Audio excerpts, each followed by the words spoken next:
Hola, muy buenas tardes. Sean bienvenidos a este ciclo de conferencias para padres dentro de nuestro Congreso de la Asociación de Médicos del Hospital Infantil de México, Federico Gómez. Es un gusto para mí presentarles a continuación a la doctora Débora Domingo. Ella es médico pediatra egresado del Hospital Infantil de México, Federico Gómez. Actualmente se encuentra realizando la subespecialidad de neurología pediátrica en el mismo hospital, que nos trae un tema muy interesante para todos ustedes sobre ¿debo o no vacunar a mis hijos? Muy buenas tardes a todos. Bienvenidos a este siguiente día de nuestras ponencias y conferencias para padres dentro del marco de las conferencias de la Asociación de Médicos del Hospital Infantil de México, Federico Gómez. A continuación, vamos a hablar de un tema de suma importancia que es muy relevante hoy en día y del cual los papás siempre nos preguntan, tanto a los pediatras, al médico general, que está muy en boga, que hay muchos mitos y que esperamos desmentirlos el día de hoy. Muy buenas tardes y a continuación, el día de hoy tengo el privilegio de impartirles un tema que es de suma importancia, muy relevante para nosotros este día, tanto para los padres como para los niños, y es acerca de la vacunación. Si debo o no vacunar a mis hijos, si hay algún mito asociado a la vacunación, qué debo de saber, qué mitos debo de saber y cómo contestar si alguien me dice por qué vacunas a tus hijos o por qué no los vacunas.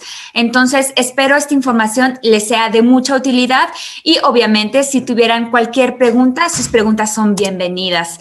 Entonces, antes de hablar de las vacunas, vamos a hablar un poquito de lo que es la inmunidad. ¿Qué es la inmunidad? Bueno, la inmunidad va a ser la habilidad del organismo para tolerar lo propio y eliminar lo ajeno. Así de sencillo, pero en realidad se puede complicar si metemos más términos médicos, pero va a ser mi habilidad de que mi cuerpo identifique lo que es propio de mi cuerpo y lo que identifique que no pertenece a mi cuerpo, lo elimino. Y hay dos tipos de inmunidad. Tenemos la inmunidad activa, que esta se va a generar tras la estimulación del sistema inmune, ya sea por una vacuna o por una enfermedad, y se genera la producción de anticuerpos. Y la inmunidad pasiva va a ser generada por la transferencia de anticuerpos producidos ya sea de un animal o de un humano. Un ejemplo de este sería la inmunidad que transfiere la madre a través de la placenta a su bebé, inclusive la inmunidad, los anticuerpos y defensas que se transmiten a través de la lactancia materna, de lo cual nos han hablado de una manera bastante amplia y completa en las sesiones previas. Aquí está una imagen para poder explicarlo un poquito mejor. Pueden ver cómo nos referimos a la inmunidad activa, como esta que se adquiere de manera por infecciones, ya sea si yo me infecto de varicela, pues habitualmente no me va a volver a dar varicela. Con algunas enfermedades esto aplica, o artificial por vacunación, y la pasiva, como ya comentamos, como anticuerpos maternos o anticuerpos que se pueden infundir vía intravenosa con diferentes tratamientos con los cuales se dispone en nuestro país y en realidad en la mayoría del mundo. Ahora, hablando de un poquito de historia de las vacunas, las líneas que pueden ver que son azules son las vacunas con las que ya se cuenta, y pueden ver que inclusive desde el siglo pasado ya se contaba con la vacuna antineumocócica, para la tifoidea, para hepatitis, para meningitis inclusive, y todas las que pueden ver aquí enlistadas.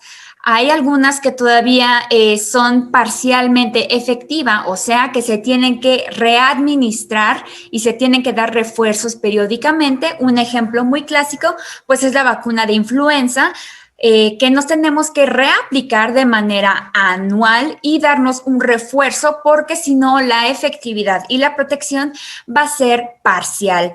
Y algunas enfermedades que son muy prevalentes a nivel mundial, sin embargo, aún no contamos con vacunas para estas, como lo son la HIV o SIDA, el virus de ébola, que muchos lo conocen como la fiebre hemorrágica, que se dio mucho en Estados Unidos, inclusive en África, y se utiliza como terrorismo biológico, la hepatitis C, y pues malaria o paludismo, que contamos con esta enfermedad también en nuestro país. Ahora, vamos a hablar por qué son tan importantes las vacunas. Bueno, esta imagen que les comparto muestra el porcentaje de disminución. Aquí dice la morbilidad en los Estados Unidos. Morbilidad se refiere a enfermedad. Mortalidad es, digamos, la cantidad de muertes. Morbilidad son el número de cuadros de la enfermedad. Y pueden ver, por ejemplo, de Haemophilus influenza, que es diferente a influenza virus. Si había hace un año, en la era prevacunal, hasta 20,000 casos anuales en Estados Unidos, bajó a ser menos de 500 casos anuales posterior a la presencia de la vacuna. Hablemos del sarampión, que ahí dice la palabra measles, no sé si puedan ver mi cursor. Hubo una disminución de un 99% de los casos de esta enfermedad posterior a la introducción de la vacuna. Al igual que pertussis, que es la tosferina, que se conoce que se da bastante en la población, disminuyó en una manera radical. Aquí nos muestra que hasta en un 89%. Pero, ¿qué es lo que está pasando ahorita? Antes de comentar algunas eventualidades y el motivo de esta charla, este artículo les muestra que en la década pasada hubo 10 logros de la salud pública en Estados Unidos que se nominaron a ser los 10 mayores logros en ese rubro de toda la década pasada. Y en primer lugar fue la disminución de las enfermedades prevenibles por la vacunación, que generó un aumento de sobrevida de niños y adultos de hasta un 62%. Eso quiere decir, si antes durante el siglo XX fallecían habitualmente a los 47, 48 años, después de la era vacunal estaban viviendo hasta 30 años más las personas, y eso se debía a la reducción garrafal, como les mostré en porcentajes, de las muertes prevenibles por vacunación. Ahora, ¿qué es algo que está pasando? Estos artículos que les muestro, este artículo de una revista muy importante, porque recuerden, si ustedes quieren información confiable, válida, pues búsquenlo en una fuente científica. Las que yo les muestro son revistas científicas, y esta muestra qué está pasando con el control de pertussis o la tosferina con los movimientos antivacuna. No sé si ustedes, papás, se han dado cuenta que previo a la era COVID en las escuelas teníamos un aumento importante en las escuelas y también en las guarderías de tosferina, al igual que muchos movimientos que hay de conspiración. Si es únicamente porque queremos generar dinero para la industria farmacéutica, si nos están infectando algún virus que nos genere algún daño. También los brotes y rebrotes que ha habido de sarampión en la última década, sobre todo, que se deben gran parte a los movimientos antivacunas. Y también qué es lo que está pasando con los mitos y por qué los papás están rechazando la inmunización activa de los niños. Y esto se debe a un documento que se publicó ya hace más de 20 años, que hasta el día de hoy está generando complicaciones, repercusiones y consecuencias. Y ese era un artículo donde un médico relacionaba la vacunación no solamente a enfermedades intestinales, sino alteraciones en el desarrollo. Inclusive el doctor refería cuadros de autismo relacionados a la vacunación. Pero ¿qué fue lo que se pasó? O más bien, ¿qué fue lo que pasó con este estudio? Posterior a una investigación de la manera de presentación de este doctor, se dio cuenta la sociedad científica que estos resultados eran alterados, que no fue una adecuada revisión y que de hecho era información falsa, razón por la cual este artículo se retrajo y ese médico perdió su licencia médica. Sin embargo, las complicaciones de este estudio pues las tenemos presentes hoy en día. Porque este mito de que me pueda generar enfermedad, que me pueda generar autismo, que me pueda generar epilepsia, no es algo que esté comprobado, no es algo que sea cierto y se ha visto que el beneficio, el riesgo-beneficio de la vacunación hacia el niño, hacia el adolescente y claro, por supuesto, en el adulto y el adulto mayor, siempre va a ser mucho mayor el riesgo-beneficio. ¿A qué me refiero por riesgo? Hay algunas complicaciones que se han documentado, como por ejemplo, secundario a la infección por rotavirus. Hay escasos casos reportados de algunas complicaciones secundarias o posterior, pero en realidad son menos de 1 por millón de aplicaciones de esta vacuna.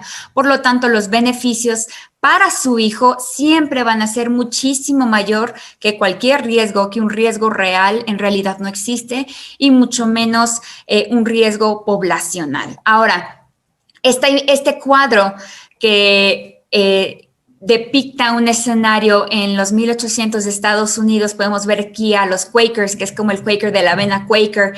Y este cuadro habla de una, digamos, burla hacia los temores de la gente por la vacuna contra la rubiola, y que esa enfermedad previamente había estado erradicada, aunque ya hay casos que han reemergido secundario a la no vacunación, pero como pueden ver, aquí el doctor está tratando de vacunar a la señora y la gente cree que la va a generar que se endemoníe, que la va a volver en un animal, que se va a enfermar, y en realidad esta desinformación genera un escenario de pánico. Y esta imagen muestra perfectamente qué son las consecuencias que ocurren con el movimiento antivacunas. ¿Qué es lo que pasa? Aquí podemos ver una señora con el letrero anti-vaxxer, que es el apodo en inglés que reciben los antivacunas. Y en realidad eso es. La protección que te genera la inmunización la pierdes por completo al evadir esta medida de prevención en salud pública tan indispensable. Ahora, rápidamente, para que ustedes conozcan y cuando escuchen estos términos tengan una idea vaga de lo que son, van a escuchar que a veces hay vacunas vivas o inactivadas. Las vacunas de virus o bacterias vivos atenuados, pues van a ser una vacuna que se genera una atenuación del microorganismo que causa la enfermedad. Esa en los vivos. Pero para replicarse y generar la inmunidad, estas a veces pueden en un paciente inmunocomprometido, generar alguna complicación. A diferencia de las inactivadas, que únicamente contienen fracciones del microorganismo y estas no se replican dentro del cuerpo. De las que están hechas con microorganismos vivos atenuados, sean virales y bacterianas. De las virales tenemos la triple viral, la de varicela, rotavirus, polio oral o Sabin, y las bacterianas son la BCG. A diferencia de las inactivadas, como las que son de células completas o fraccionadas. Eso solamente hace referencia a la integridad de la estructura celular. Ahora, ¿cuáles son las contraindicaciones reales a la vacunación? Válidas, en realidad hay muy pocas. De las pocas contraindicaciones médicas que existen, van a ser la presencia de una inmunosupresión profunda, como ¿quién? Un paciente oncológico que está recibiendo quimioterapia y no tiene la capacidad de generar una respuesta inmune porque su sistema inmune está atenuado. Un paciente, por ejemplo, que está recibiendo dosis altas de esteroides, un paciente con lupus. Pero, por ejemplo, muchos piensan, mi hijo es alérgico a la proteína del huevo, por lo tanto, no lo voy a vacunar contra influenza. Esa no es una contraindicación real y hoy en día se ha encontrado que inclusive pacientes que hacen reacción anafiláctica a la vacuna contra la influenza no es contraindicación, únicamente ameritan una terapia de sensibilización, discúlpenme, con un inmunoalergólogo para poder recibir la vacuna correctamente. También, muy importante, mujeres, mamás embarazadas o que estén lactando tampoco es una contraindicación para la vacunación. Ahora, esta es la cartilla nacional de vacunación que todos conocemos muy bien. Mamá, papá, siempre ténganla a la mano, ténganla al corriente, porque esto siempre va a ser en pro y en beneficio tanto de su hijo como de quienes lo rodean. Y si todos están vacunados, se genera algo que se llama inmunidad de rebaño, que no únicamente me protejo yo, sino me protegen quienes están alrededor de mí y al revés. Supongamos que yo tengo un hijo con cáncer, no lo puedo vacunar, pero si todos quienes lo rodean están vacunados, mi hijo va a estar protegido. Esto solo para comentar, es importante el seguimiento de vacunación en adolescentes y en adultos. Se pueden aplicar más de una vacuna al mismo tiempo. Reacciones adversas, en realidad, lo más común es que son locales. Se pueden poner y actualizar las vacunas en dado caso de que haya algún retraso. Y bueno, en esta imagen solo les mostremos. Dice el niño, hay medicinas baratas y efectivas para evitar que los niños tengan enfermedades terribles, pero con dinero prefiere no tenerlas. Bueno, esto en resumen es por qué es tan importante vacunar a sus hijos. Fue un gusto para mí compartir esto con ustedes el día de hoy y si tienen cualquier duda, estamos aquí a su servicio.